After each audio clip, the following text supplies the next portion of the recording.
Hi friends, Reena health ടിപ്സിലേക്ക് എല്ലാവർക്കും സ്വാഗതം. ഇന്ന് ഞാൻ പറയാൻ പോകുന്നത് പുരുഷന്മാർക്ക് വളരെ പ്രയോജനകരമായിട്ടുള്ളൊരു കാര്യമാണ്. എന്ന് വെച്ചാൽ അവരുടെ ലിംഗത്തിൻ്റെ ഇറക്ഷൻ എങ്ങനെ നന്നായിട്ട് ശക്തമായിട്ടുള്ള ഇറക്ഷൻ ഉണ്ടാക്കിയെടുക്കാം. അതാണ് ഇന്നത്തെ നമ്മുടെ സബ്ജക്റ്റ്. അപ്പോൾ ഓരോരുത്തരുടെയും ശരീരത്തിൻ്റെ ആരോഗ്യം, മനസ്സിൻ്റെ ആരോഗ്യമൊക്കെ അനുസരിച്ച് ഇതിൻ്റെ ഇറക്ഷൻ്റെ അതിന് ശക്തി കിട്ടുന്നതൊക്കെ വ്യത്യാസപ്പെട്ടിരിക്കുമല്ലോ. ഓരോരുത്തർക്കും വ്യത്യാസമാണ്. അത് പല സമയത്ത് ചിലപ്പോൾ നമുക്ക് നല്ല ഇറക്ഷൻ ചില സമയത്ത് കിട്ടും, ചില സമയത്ത് ഇറക്ഷൻ കുറവായിരിക്കും. അത് നമ്മുടെ പ്രത്യേകിച്ചും മനസ്സിൻ്റെ ടെൻഷൻ, ആങ്സൈറ്റി, അതുപോലെ നമ്മുടെ എനർജി ലെവല്, ഇതൊക്കെ തന്നെ ഇതിനെ സ്വാധീനിക്കുന്നുണ്ട്. അതൊരു ഭാഗത്ത്. പക്ഷെ നമുക്ക് ഇറക്ഷൻ വർദ്ധിക്കാൻ വേണ്ടി നമുക്ക് എന്തൊക്കെ ചെയ്യാൻ പറ്റും, അതാണ് ഇന്ന് നമ്മൾ നോക്കുന്നത്. അതുപോലെ നമ്മൾ ഈ ഓഡിയോ കേൾക്കുമ്പം വീഡിയോ ശ്രദ്ധിക്കരുത് കേട്ടോ. വീഡിയോ ശ്രദ്ധിക്കാതെ ഓഡിയോ മാത്രം കേൾക്കുകയേ ചെയ്യാവുള്ളൂ. അതുപോലെ ഈ ചാനൽ സബ്സ്ക്രൈബ് ചെയ്തിട്ടില്ലെങ്കിൽ മറക്കാതെ ഒന്ന് സബ്സ്ക്രൈബ് ചെയ്യണം കേട്ടോ. അതുപോലെ ലൈക്ക് ചെയ്യണം, കൂട്ടുകാർക്കൊക്കെ ഷെയർ ചെയ്യണം. അപ്പോൾ ഒന്നാമത്തെ കാര്യം എന്താണെന്ന് വെച്ചാൽ, നിങ്ങളുടെ അരഭാഗത്തിന് ഒരു വ്യായാമം കിട്ടുന്ന, അല്ലെങ്കിൽ അരഭാഗത്ത് ചലനം കിട്ടുന്ന എന്തെങ്കിലും ഒരു മൂവ്മെൻറ്റ്, അല്ലെങ്കിൽ ഒരു ഡാൻസ്, അല്ലെങ്കിൽ ഒരു വ്യായാമം നിങ്ങൾ പ്രാക്ടീസ് ചെയ്യണം. അതിന് ഏറ്റവും നല്ലത് കതകൊക്കെ അടച്ചിട്ടിട്ട് ഈ ഫക്കിംഗ് ഡാൻസ് ഉണ്ടല്ലോ. ഫക്കിംഗ് ഡാൻസ് എന്ന് പറഞ്ഞാൽ നിങ്ങൾ ഈ നിന്നുകൊണ്ട് കളിക്കുന്ന സമയത്ത് ഇങ്ങനെ അരഭാഗം മുന്നോട്ടും പുറകോട്ടും ഇങ്ങനെ ആകത്തില്ലേ, ആ രീതിയിലുള്ള ഡാൻസ് നിങ്ങൾ പ്രാക്ടീസ് ചെയ്തിട്ട് ഒരു 100 പ്രാവശ്യം ആ മൂവ്മെൻറ്റ് ഇങ്ങനെ കുറേശ്ശെ ഒരു 100 പ്രാവശ്യം വെച്ച് ആ മൂവ്മെൻറ്റ് ചെയ്യാം. അപ്പോൾ ഓരോ ദിവസവും ഈ മൂവ്മെൻറ്റ് നിങ്ങൾ ചെയ്ത് കഴിയുമ്പോൾ നിങ്ങളുടെ അരഭാഗത്തോട്ടൊക്കെ നല്ല ബ്ലഡ് സർക്കുലേഷൻ ഉണ്ടാകുകയും, അപ്പോൾ ഈ സാധനത്തിൻ്റെ പ്രത്യേകിച്ച് പെൽവിക് ഫ്ലോർ മസിൽസൊക്കെ ഉണ്ടല്ലോ, ആ മസിൽസൊക്കെ നല്ല സ്ട്രോങ് ആകുകയാണെങ്കിൽ ഇറക്ഷന് നല്ല ഇറക്ഷൻ ഉണ്ടാകും. സ്വാഭാവികമായിട്ട് ആ ഭാഗത്തേക്ക് ബ്ലഡ് സർക്കുലേഷൻ കൂടുതലായിട്ട് വരുമ്പോഴാണ് ഇറക്ഷൻ ഉണ്ടാകുന്നത്. ഇതൊരു വ്യായാമം പോലെ ചെയ്യുന്ന കാര്യമാണ് പറയുന്നത് കേട്ടോ, അല്ലാതെ കളിക്കുന്ന സമയത്ത് അങ്ങനെ ചെയ്യുന്ന കാര്യമല്ല ഞാൻ പറയുന്നത്. അതിന് മുമ്പേ നിങ്ങൾ ഒറ്റയ്ക്ക് തന്നെ നിങ്ങൾക്ക് ചെയ്യാവുന്ന ഒരു കാര്യമാണിത്. അപ്പോൾ ഇനി രണ്ടാമത്തെ ടിപ്പ് എന്താണെന്ന് വെച്ചാൽ, നമ്മളൊരു കസേരയിൽ ജട്ടിയൊക്കെ മാറ്റി എല്ലാം ഉരിഞ്ഞിട്ടിട്ട് ഒരു കസേരയിൽ ഇങ്ങനെ ഇരിക്കണം. എന്നിട്ട് ഓയിലെന്ന് പറയുമ്പോൾ വെളിച്ചെണ്ണയായിരിക്കും നല്ലത്. വെളിച്ചെണ്ണ ഉപയോഗിച്ചിട്ട് നിങ്ങളുടെ സാധനത്തിലും അതുപോലെ തന്നെ ബോൾസ് ഉണ്ടല്ലോ, അവിടെ എല്ലാത്തിനും ഈ എണ്ണ പുരട്ടി നന്നായിട്ട് മസാജ് ചെയ്ത് കൊടുക്കണം. അപ്പോൾ ഈ മസാജ് ചെയ്യുന്ന സമയത്ത് അതിന് വയറിൻ്റെ ഭാഗത്ത് അടിവയറിൻ്റെ ഭാഗത്തൊക്കെ നന്നായിട്ട് മസാജ് ചെയ്ത് കൊടുക്കുക. അപ്പോൾ ഈ മസാജ് നമുക്ക് നന്നായിട്ട് ഈ സാധനം നന്നായിട്ട് ഇറക്ഷൻ വരാനും, അത് അവിടെയൊക്കെ നന്നായിട്ട് ചൂടാകാനും ഒക്കെ, നല്ല ബ്ലഡ് സർക്കുലേഷൻ ഉണ്ടാകാനൊക്കെ നല്ലോണം നമുക്ക് ഉള്ളൊരു കാര്യമാണ്. അപ്പോൾ ഇത് പതിവായിട്ട് നമ്മൾ ചെയ്യണം, അല്ലെങ്കിൽ ഒരാഴ്ചയിൽ ഒരു 4 ദിവസമെങ്കിലും ചെയ്യണം. അതുപോലെ ഈ മസാജ് ചെയ്യുന്ന സമയത്ത് വേണ്ടാത്ത കാര്യങ്ങളൊന്നും ആലോചിക്കണ്ട കേട്ടോ, അതൊക്കെ പിന്നെ പ്രശ്നമായിട്ട് വരും. അങ്ങനെ കമ്പിയാകുന്നത് വരെ നന്നായിട്ട് ഇങ്ങനെ മസാജ് ചെയ്തുകൊണ്ടിരിക്കുക. ഇതൊരു മാക്സിമം ഒരു 10 മിനിറ്റ് മസാജ് ചെയ്താൽ മതി. അതാണ് നമ്മുടെ രണ്ടാമത്തെ ടിപ്പ്.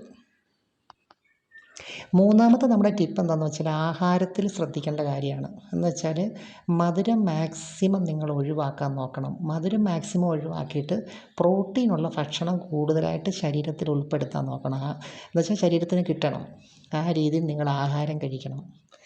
അപ്പോൾ ആഹാരത്തിനകത്ത് നമ്മുടെ ശരീരത്തിന് ഗുണകരമായിട്ടുള്ള നമ്മുടെ പ്രകൃതിയാൽ കിട്ടുന്ന ഫുഡുകളുണ്ടല്ലോ, അതാണ് ഏറ്റവും നല്ലത്. ഈ ഇറക്ഷൻ വർദ്ധിക്കാൻ ഏറ്റവും നല്ലതാണ് ഈ പച്ചക്കറി, അതുപോലെ തന്നെ മുട്ടയുടെ വെള്ള, ഏത്തയ്ക്ക, അതുപോലെ തന്നെ അണ്ടിപ്പരിപ്പുകളൊക്കെ ഉണ്ടല്ലോ, പരിപ്പ് വർഗ്ഗങ്ങളൊക്കെ ഉണ്ടല്ലോ, ഇതൊക്കെ തന്നെ ഇറക്ഷൻ വർദ്ധിക്കാനുള്ള നല്ല ആഹാരങ്ങളാണ്. അതുപോലെ തന്നെ ഇറക്ഷൻ വർദ്ധിക്കാനുള്ള മറ്റൊരു കാര്യം എന്താണെന്ന് വെച്ചാൽ, ഇപ്പോൾ ഇന്ന് നിങ്ങൾ സെക്സ് ചെയ്യുന്നിരിക്കട്ടെ, പക്ഷെ നാളെ നിങ്ങൾ ചെയ്യരുത്. അങ്ങനെ ഓരോ ദിവസവും ഗ്യാപ്പിട്ട്, അല്ലെങ്കിൽ നിങ്ങളുടെ ഒരു പീരീഡ് എങ്ങനെയാണ്, 2 ദിവസം കൂടുമ്പോഴാണോ 3 ദിവസം കൂടുമ്പോഴാണോ, അങ്ങനെയുള്ള രീതി. പക്ഷെ എന്നാലും ഡെയിലി നിങ്ങൾ സെക്സ് ചെയ്യാതിരിക്കുന്നതാണ് നല്ലത്. എന്നുവെച്ചാൽ നമുക്ക് വികാരം വർദ്ധിക്കും. ഇപ്പോൾ സെക്സ് ചെയ്യുന്നില്ലെന്നും പറഞ്ഞ് സെക്സ് കാര്യങ്ങൾ നമ്മൾ ഫാൻറ്റസി കാണാം, സെക്സ് കാര്യങ്ങൾ ഓർക്കാം, അങ്ങനെയൊക്കെയുള്ള കാര്യങ്ങളൊക്കെ ചെയ്യണം. പക്ഷേ നമ്മൾ ഡെയിലി ചെയ്യുന്നതിനെക്കാട്ടിലും നല്ല ഇറക്ഷനും അതുപോലെ തന്നെ നമ്മുടെ ബോഡി ഡിമാൻഡ് ചെയ്യുന്നത് എപ്പോഴും ഒരു ഗ്യാപ്പിട്ട് ചെയ്യുമ്പോഴാണ്. എന്ന് വെച്ചാൽ നിങ്ങൾ ശ്രദ്ധിച്ചിട്ടുണ്ടെങ്കിൽ അറിയാം, ഇടയ്ക്ക് ഒരു ഗ്യാപ്പിട്ട് നിങ്ങൾ ചെയ്യുമ്പോൾ നിങ്ങൾക്ക് നിങ്ങളുടെ സാധനം തന്നെത്താനെ എന്തെങ്കിലും ഒന്ന് കാര്യങ്ങൾ കാണുകയോ കേൾക്കുകയോ അല്ലെങ്കിൽ ആരെങ്കിലും ഒന്ന് കാണുകയോ സംസാരിക്കുകയോ ചെയ്യുമ്പോൾ തന്നെ നിങ്ങളുടെ സാധനം കമ്പിയായിട്ട് വരുന്നതായിട്ട് നിങ്ങൾക്ക് ആ ഇറക്ഷൻ വരുന്നതായിട്ട് കാണാൻ പറ്റും, അല്ലേ? നമുക്ക് ഫീൽ ചെയ്യും. അതിന് കാരണം ഇതാണ്, നമ്മൾ കൺട്രോൾ ചെയ്യുമ്പോഴാണ് കൂടുതലും ശക്തി ഉണ്ടാകുന്നത്. അപ്പം നമ്മൾ ചെയ്യുന്ന സമയത്ത് ഇറക്ഷൻ നല്ല ഇതാവും, നല്ല ഇറക്ഷൻ ഉണ്ടാവും. അതുപോലെ തന്നെ നമുക്ക് നല്ല മൂഡ് വരും, നല്ല വികാരം വരും. വികാരം കൂടുന്തോറും നമുക്ക് ഇറക്ഷൻ ശക്തമാകാനുള്ള പോസിബിലിറ്റിയും കൂടും. അതുപോലെ തന്നെ ഈ ഇറക്ഷനുമായിട്ട് ബന്ധപ്പെട്ട്, പ്രത്യേകിച്ച് പുരുഷന്മാരുടെ ഇറക്ഷനുമായിട്ട് ബന്ധപ്പെട്ട് പറയുമ്പോൾ മനസ്സൊരു വലിയൊരു ഘടകമാണ്. എന്ന് വെച്ചാൽ പ്രത്യേകിച്ച് ടെൻഷനോടുകൂടി ഇത് ചെയ്യുന്ന സമയത്ത് ഇറക്ഷൻ, ഒരുപക്ഷെ നമുക്ക് ഫിസിക്കൽ പ്രോബ്ലം ഒന്നും കാണത്തില്ല, ഒരു പ്രശ്നവും കാണത്തില്ല. പക്ഷേ ചില സാഹചര്യത്തിൽ നമ്മൾ ചെയ്യുമ്പോൾ നമുക്ക് ചില സമയത്ത് നമുക്ക് ടെൻഷൻ കൂടുതലുള്ള സമയത്ത്, അതുപോലെ തന്നെ നമുക്ക് എന്തെങ്കിലുമൊക്കെ ഉത്കണ്ഠ, ഏതെങ്കിലും കാര്യത്തിലൊരു ആങ്സൈറ്റി ഉള്ള സമയത്തൊക്കെ ആണെങ്കിലും അതങ്ങോട്ട് ഇറക്ഷൻ അങ്ങോട്ട് പൂർണ്ണമായിട്ടാകുന്നില്ല. ഇനി ആയാൽ തന്നെ പെട്ടെന്ന്, ഇപ്പം പ്രിമച്വർ ഇജാക്കുലേഷൻ എന്ന് വെച്ചാൽ പെട്ടെന്ന് വരാനുള്ളൊരു ടെൻഡൻസിയൊക്കെ കാണിക്കും. അപ്പോൾ അത് മാറ്റാനായിട്ട് നമ്മൾ ടെൻഷൻ ഫ്രീ ആകാൻ നോക്കണം.